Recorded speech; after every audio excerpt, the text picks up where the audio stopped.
Well, welcome. It's great to see so many people. You know, this, I think, is our 20th year. And I need to share something with you, and that is that I can't remember a special event for our former Mayor, Coral Hoole. Was it her 30th birthday, 40th, or 50th? I'm not sure. But she said she wanted to do something special for the foundation. And so we had somebody who did a challenge grant of $25,000, and we raised about $66,000. And so when we decided then we really should do something. It was such a fun event honoring Coral's birthday, and that we should do something to honor somebody that had contributed a lot to the community. And so we've done that now for the 20th year. Tonight we have with us some of the past winners. I don't think I missed anybody. I know one year I forgot David Fong, so I'll mention him first. And Debbie and Alan Schneider are here. Susan Nyes is here.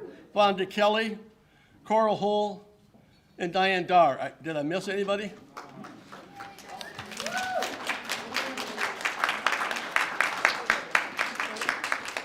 The foundation, you know, we still are looking for money.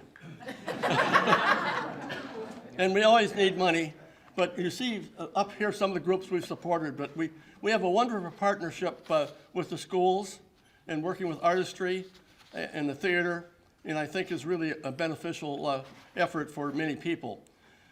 You know, Gene Winstead, I'm not, obviously. And he has always been very kind to make some excellent comments. And he wanted to be here tonight, but he did write a letter to MaryAnne saying, for more than 15 years, it's been a privilege to be part of the Bloomington Community Foundation Legacy Awards, presenting and honoring those people who have made this such a great community. I do regret that I'm unable to participate this year's event, MaryAnne. You're one of my personal favorites, and I'm disappointed that that I cannot be with you at this event. Then he goes on to talk about that MaryAnne is one of the more kind, real character, and always absolutely nuts. I'm not sure what he meant about that.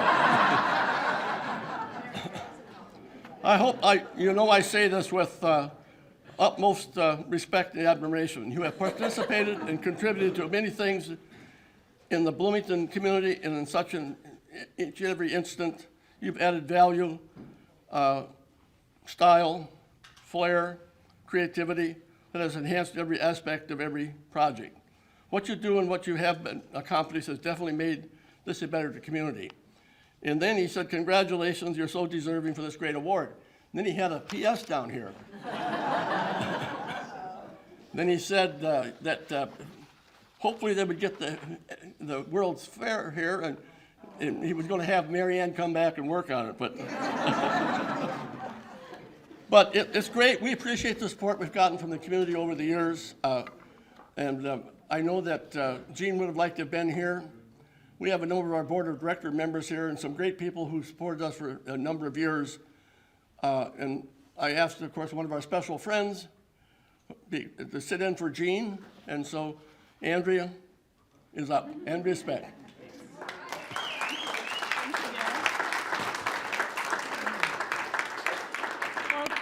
Everyone. I've never been asked to stand in for any mayor, and so I thought I could take this opportunity to share some of my ideas about public policy for Bloomington. I'm sure you're all eager to hear my thoughts. Actually, I won't do that. It's really a privilege to be here. It's a privilege to be part of the 3-person team that nominated MaryAnne for this well-deserved award. And so on behalf of Maureen Scallon-Failer and Susan Nyes, it's a privilege to tell you in person why we admire MaryAnne with the kind of zeal that we do. So of the many adjectives that I could apply to MaryAnne, perhaps the first one, which also doubles as a noun, handy, is original. Paraphrasing the dictionary, MaryAnne is an unusual person who is emphatically not a copy or an imitation. In fact, she is someone who serves as a model that the rest of us would do well to imitate and copy in many ways. Yes, here, here.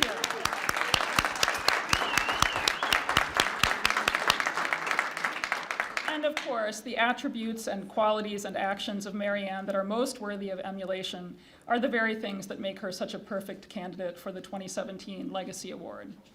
Most of you know that this prestigious award is presented annually by the Bloomington Community Foundation to an outstanding Bloomington citizen who has a record of community leadership and notable achievements benefiting this community, a history of involvement in a variety of Bloomington activities, projects, and challenges, and high ethical standards.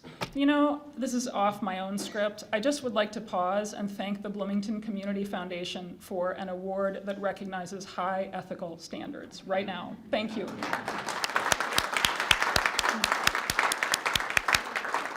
MaryAnne has lived in Bloomington since 1979, and as she prepares to retire this spring, she leaves a profound legacy of achievements and contributions in business, community leadership, and service to this city. You know, few people's resumes could match MaryAnne London's in any one of these spheres, and the fact that she has excelled in all three is extraordinary. So let's just start by talking about MaryAnne's record of achievement as a business person and an entrepreneur. As many of you know, her illustrious career spans more than 5 decades and includes trailblazing work in broadcast journalism, advertising and special events, and retail. MaryAnne's early years included work at KRSI Radio, WCCO TV, and WDIO TV in Duluth. After serving as the PR director of WCCO FM, which I understand from MaryAnne was the first FM station not focused on playing background music, she moved to Krause Anderson to plan and manage public relations for their shopping center entities, and that was 44 years ago. So we can just stop and let that sink in.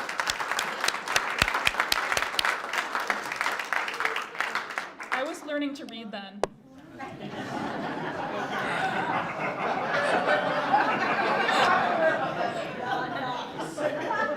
After 6 years on the job at Krause Anderson, MaryAnne was appointed director of the operating company KA Advertising. She ultimately reinvented this in-house advertising agency 4 times, opened 24 Cabela's stores across the United States, and formed WOW! Events, which garnered numerous awards from the International Special Events Society. You know, for all of her accomplishments with Krause Anderson, though, MaryAnne's entrepreneurial spirit and her spot-on marketing instincts are most clearly evident in her work with and at the Mall of America. Here's a quote from a recent article in the Minneapolis-St. Paul magazine about MaryAnne's retirement from her own retail business. She's the reason more than 7,000 couples have gotten married at the Mall of America. She's made prom dreams come true for countless girls. After 23 years of defining the special occasion business at the mall, MaryAnne London, the founder of Chapel of Love, will say farewell this week to silk and sequins and to packs of Snapchatting teenage girls. The article also chronicles how MaryAnne got the idea to open the Chapel of Love. Inspired by a morning news report about a chapel at a strip center in Detroit, she floated the concept to her boss at Krause Anderson. When she learned that it wasn't quite the right fit for any KA properties at that time, MaryAnne decided to pitch it on her own to the Mall of America, which at that time was just 2 years old and looking for some unique concepts. So my favorite part of the Minneapolis-St. Paul article is this quote from MaryAnne. She said, "It sounded like fun to me. I mean, I figured I do tons of events. Weddings aren't so complicated." And just like that, she bought a book on how to write a business plan and, quote, made up some numbers because who knew? The rest, as they say, is history. Chapel of Love opened on tax day in 1994. 11 years and 4,000 weddings later, MaryAnne opened her special occasion shop at the Mall of America, Glitz, also with an exclamation point. In addition to offering designer prom dresses, Glitz offered innovative services like a dress registry so that no 2 girls from one school would end up wearing the same design. The store took off even as MaryAnne was still keeping her day job at Krause Anderson and managing the Chapel of Love. Now that is a workload that would have crushed most people, but juggling a serious corporate job and 2 growing businesses was in fact not enough to fully absorb MaryAnne's talent and drive. Plus she was compelled to be of service to her profession and her community. Over the course of her career, MaryAnne has served in leadership positions with a number of professional organizations, committees, and events to advance marketing and related fields. These professional service commitments included stints with the Twin Cities Marketing Directors Association, which she founded, and the Minnesota Shopping Center Association. Here's the amazing thing. Everything I've shared with you already, it all just falls under the heading of MaryAnne's business and entrepreneurial accomplishments. So now let me tell you a little bit about her community leadership and service. The word many grossly understates the number of boards, commissions, and committees on which MaryAnne has served over the years. Please know that the organizations that I'm about to share with you are some, but not all, of the beneficiaries of MaryAnne's time and talent. As a board member, MaryAnne has served artistry, very near and dear to me, the Bloomington Chamber of Commerce, the Bloomington Convention and Visitors Bureau, Cornerstone, Hope Chest for Breast Cancer, and the Viking Council of the Boy Scouts of America. Now, this list gets longer. As a volunteer on committees, task groups, and special projects and events, MaryAnne has served the American Cancer Society, the American Heart Association, the American Swedish Institute, Bloomington Clock Tower Initiative, Bloomington Education Foundation School Referendum Committee, Capital City Partnership, City of Hope, Community Health Charities, Courage Center, Fairview Hospital, Groves Academy, Fraser School, Hearts and Hammers, House of Charity, Minneapolis Aquatennial, Minneapolis Community Development Agency, the Minnesota Orchestra, United Way, Veep, and more.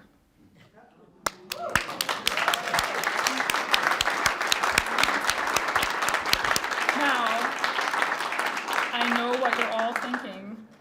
Look, with a list that long, this woman has to be one of those board members or committee members who shows up, mostly nods and rubber stamps the executive director's agenda, and then freely shares her ideas for projects that other people should implement. You know the kind of board and committee members I'm talking about, right?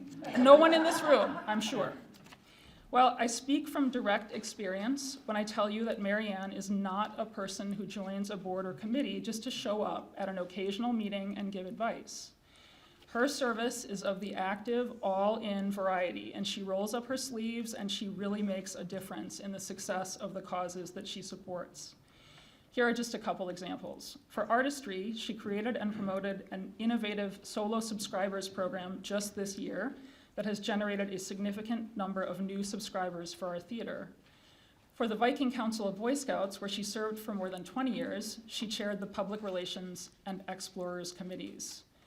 MaryAnne is widely recognized as the creative force and events guru responsible for the growth of the Bloomington Chamber's wildly successful annual galas.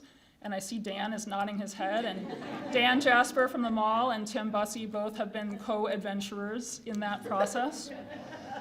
MaryAnne was also on the Bloomington Convention and Visitors Bureau Board when the Diamond Service Awards began, and she played a key early role in the evolution of that beloved tradition here in Bloomington. Aside from the many independent nonprofits that MaryAnne has helped, she has also been a committed Bloomington citizen, deeply engaged in civic causes and activities. She is currently serving as an inaugural member of the city's new Creative Placemaking Commission, and she recently concluded an appointment on the city's Community Center Task Force.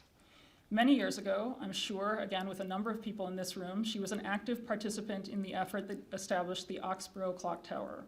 And she designed the Just Say Yes marketing campaign to ensure the passage of the 1995 Bloomington Public Schools referendum. The last thing I'd like to touch on MaryAnne, and I've made it all the way to this point without tearing up, so far so good. The last thing I'd like to touch on, though, is MaryAnne's high ethical standards and character, which are best reflected in her passion for leading projects that advance the common good. Of course, MaryAnne is quick to say yes when asked to help. You've all gathered that by now. But one of her distinguishing traits is that she does not wait to be asked. The same entrepreneurial spark that propelled her through a successful business career is clearly visible in her community service life as well. And the best way to understand MaryAnne's heart for servant leadership is to listen to MaryAnne herself. Here are 5 things she said to me about this topic when I interviewed her. They're short. MaryAnne's statement number 1, being involved with a highly ethical, family-owned company, by which she means Kraus Anderson, has been a great joy. Number 2, the mentors I have been closest to are people dedicated to service in community. Number 3, I've met the best people by working on boards and committees. Number 4, I'm fortunate to have a skill set that organizations can use. Think so? When you have that, you share it. And perhaps the most quintessentially MaryAnne statement of all is, I can always do one more thing.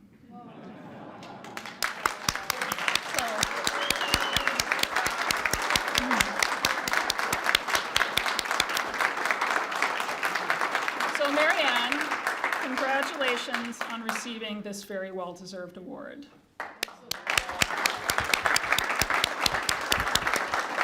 Now, in true MaryAnne fashion, I have a little bit of a public service announcement here on behalf of a very worthy organization. And I know that MaryAnne will be invited up to formally accept this award in a minute, but I just wanted to let all of you know what a fabulous partner in this community the Bloomington Community Foundation is.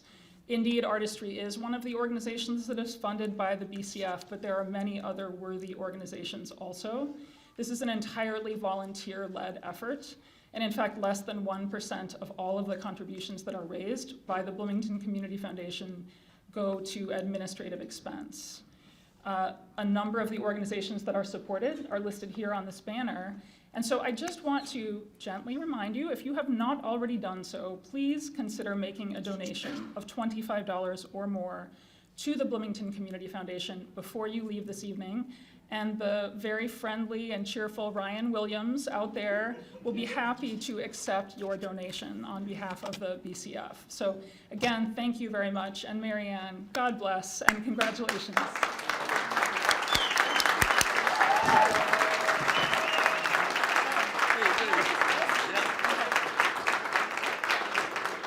Hey, Jan, come on. You want to present the flowers? Yeah. MaryAnne? Oh, it's you. Oh, and these are for you. It's like Miss America.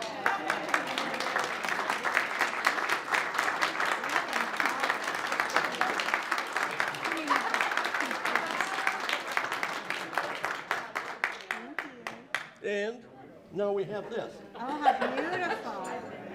Oh my gosh. Isn't that gorgeous? This is what we give the recipient each year, and it really, to honor the recipient, here you are. This is heavy. Here you go.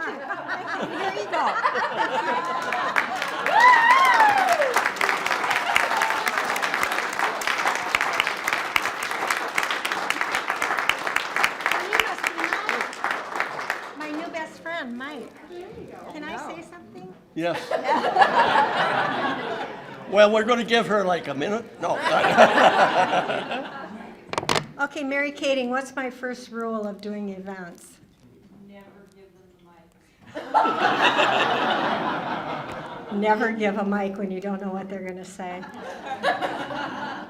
Thank you, Andrea. Where is she? Oh, yes, we're appropriate. And thank you for the foundation. You do a wonderful job, and thank you to the Board Foundation. And I'm so honored to be among the recipients of this award. I mean, the Jim Lindow, Bob Hoffman, those of you in the room today. My life has been in Bloomington, and it's only because I'm getting so old that there's so many things on my resume. I can't believe it. But I did want to thank a few people. I mean, for those of you that know me, you know that I don't do this alone. And when my first job at Krause Anderson was the marketing for Valley West Shopping Center, which I'm still doing. And I met a man, and some of you will know him, Pat Colbert. And Pat was the president of American State Bank. And back then, when you came out of college, you were a secretary or administrative, which I was trying to explain to Mike today, but he was a young fellow when I started my career.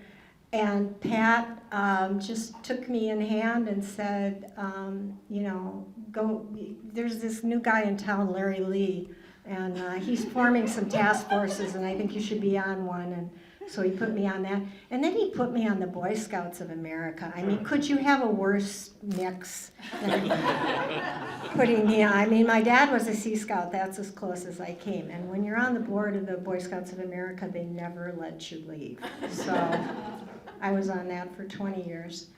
And then a second mentor, and he's here tonight, Bruce Thompson, who you want to talk ethics, man. If I ever had a question, and I knew what the answer was anyway, but I would call Bruce. And he started Pemtom and ProX and Solo Pizza, and we had breakfast today, and about 15 other companies. And nobody knows him, right? He's right here. But I honor him. And he's very-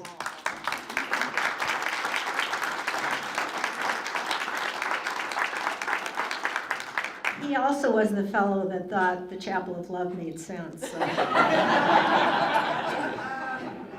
And the other one, surprisingly, a strong mentor for me was Lloyd Inglesma, who also thought the Chapel of Love would make sense.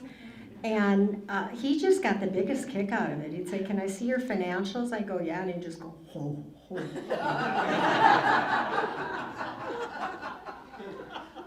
And God loved the Inglesma family. I mean, really, nobody can figure it out.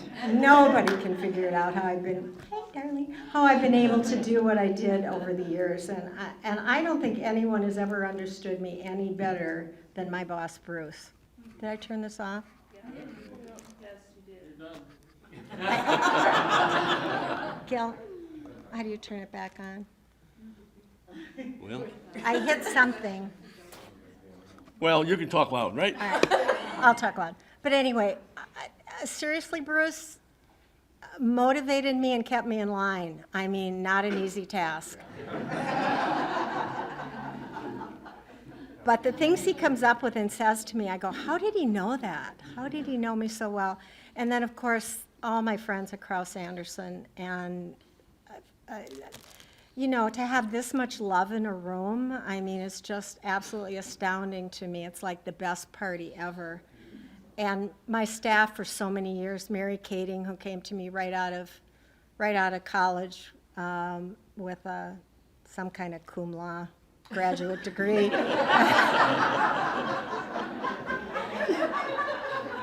And kind of never left, and Carolyn, and you know, you don't do what I do without having all these people that are willing to put up with you and do the work, really. I mean, I could do it, but they could do it so much better. So I want to thank you all, and the mall. Oh my God, the mall. I mean, my partner forever. And just, if you don't love the Mall of America, you don't know the shopping center business. They are wonderful. And my family, and I have to say, my children are not here tonight because I have a 2-day-old new grandbaby.